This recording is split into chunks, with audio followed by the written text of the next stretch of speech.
Hello, I am Figment. Some of you may know me, some of you may not. The reason why I'm doing this video today is because, well, for one, I haven't really done one. And two, I want to talk about weapons in the RLSH community a little bit. You see, many of the RLSHs out there do things like think they're ninjas and carry around things like this throwing star, otherwise known as a shuriken, or one like this, or one like this.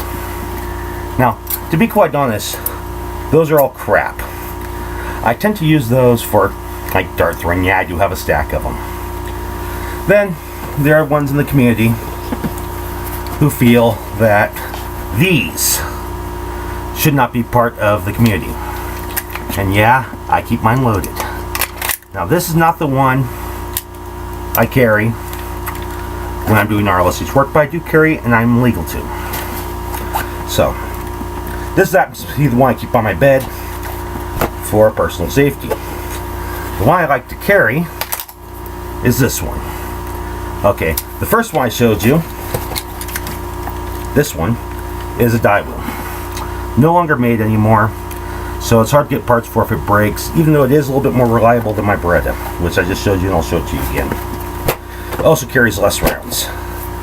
This is my 9mm Beretta. It has two 15-round magazines, one in the chamber. So, grand total I'm carrying, I have 31 rounds with me. And as you can see, it too is loaded. Those are Hydra shocks. Those are used because straight 9mm do not have stopping power.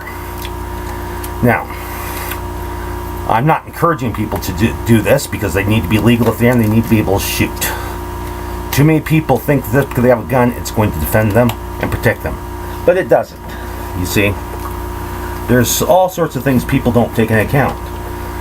I mean, like for instance, here is another one of my collections. This is a 38 World War II vintage, and yes, it too is loaded, as you can see. And if you notice, I do have an empty chamber because that's where the hammer sits when it's together. I do not use it very often. It was my grandpa's gun in World War II, but it is amongst my collection of firearms. So, and then another one I do not use very often. This is a high standard 22. It's a target pistol, competition shooting, and it actually has in it a loaded magazine too. 22. It's like all of my guns, I keep them loaded because I don't have kids around. But it's definitely not one that you want to carry, but it's incredibly accurate, and it's just 22. Plenty of stopping power, but it's also a bit big. So, now that that's out of the way, if you're going to carry a gun, you need to have a certain degree of accuracy when you shoot. Now, I train with all mine at a range of about 100 yards. Most people train at 25 yards. Everybody should be able to hit one of these at least the range for the weaponry.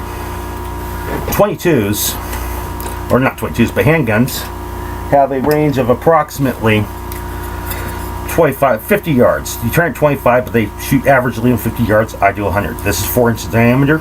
Reason why it's chosen as a good sized target is because if you have to make a shot, it will hit in the head, it will do serum mass in the chest. Plenty of lethality. Now, people who talk about needs for a bigger caliber, yes, in my rifle collection I have ones that shoot these things. This is a 50 BMG. Very expensive round. This is like $275 a pop. Not something you go out target shooting with. This is something I also carry with me. It's usually in my pack when I have my pack with me. It is a 22. It's an AR-7. Complete breakdown. All parts fit in the stock. And you may wonder why I carry guns at all. Handguns are for anti-people. Obviously, there are problems. You're an idiot if you don't think people are bad guys are going to have weaponry. But I am legal. Again, that's for things like disaster situations, we do have a problem with coyotes out here. And that will take care of coyotes. But people, when you're engaged in these activities, it's not about the toys you have. It's about the purposes you do and the good you do. So, with that in mind, what can you do to help the community out as a whole?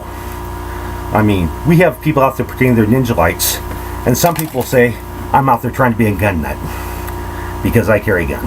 I am legal. I also operate in Utah, one of the most armed states in the United States.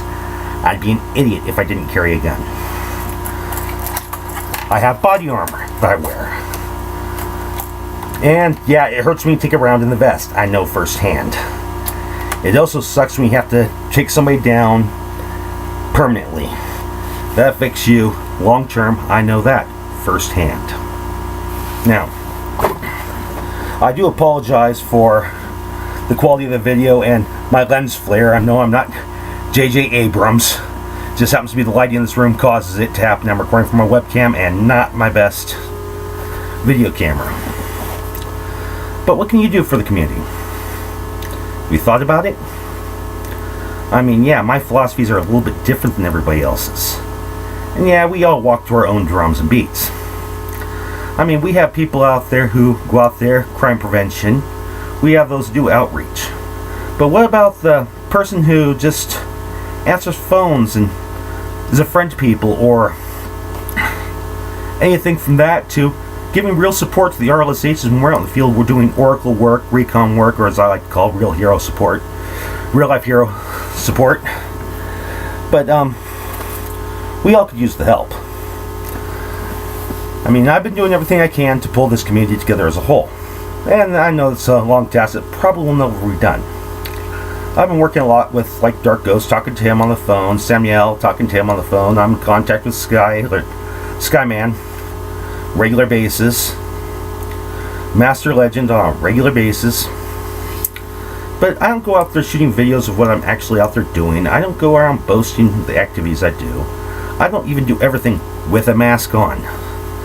Lots of times I'm out there in plain clothes, because you don't need the suit to do good. My attitude changes when I have the suit on. You won't hear me cuss as much when I have the suit and mask on. But I will always have one of these on me. I mean, I'm not an idiot. But then again, I also have one with me when I go backpacking, which I do as a hobby, if you can tell. Oh, right there. My hammock's hung up in the Figment layer. I've been testing out new camping gear. I make my own camping stoves and things like that, which I also give to the homeless. Camping is actually kind of a good hobby for RLSHs to have too, because you kind of know what you need to put in care packs, what people really need and really will use. Because lots of times people don't think, they just think, hey, they could use this when they don't really need it or use it. You should always think before you spend your money. But there's lots of things we can do to help.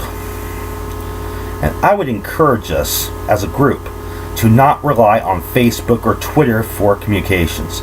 There are other means out there.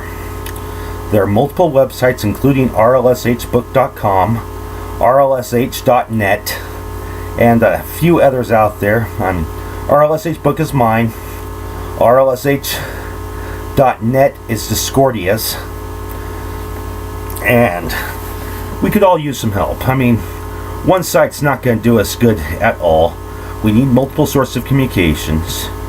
And for crying out loud, we can make a few stupid videos every now and then to give pointers, advices, philosophies, unsolved crimes in your area. I don't know. Problem areas in the area that you'd like to see fixed, to hospitals that mistreat their patients, to increases of crime in area and theft. We need to be more vigilant on how we get information out there. We work on the fringe of society. Even though we work on the fringe of society, doesn't mean we can't be in their face. Part of the reason for the mask is to get their attention, yet most of us hide in the shadows. We don't need to hide in the shadows to do our job. I mean, we have some big names, we have some little names. We have people who don't know the difference between cosplay and RLSH work. We don't have, there's some RLSHs who don't think you're an RLSH unless you're out busting heads. And if you're out busting heads and that's all you're doing, that makes you a thug. In my book, a thug is a thug is a thug, and they get dealt with accordingly. I mean, and just for those people who think that one of these is going to give protection, like I said, you shouldn't carry one unless you know how to use it, and use it well.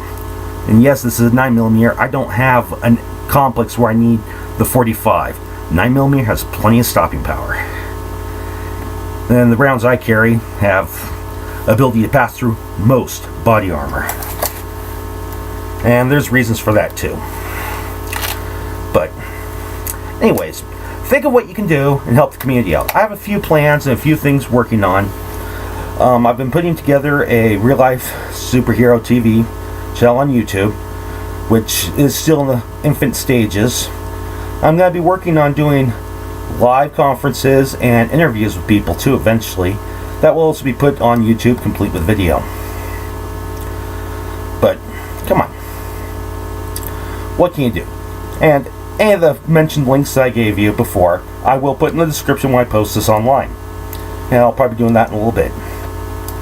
But again, sorry for the video quality. And, well, have a good one and keep visual and do good. Help your community out. It's not that hard.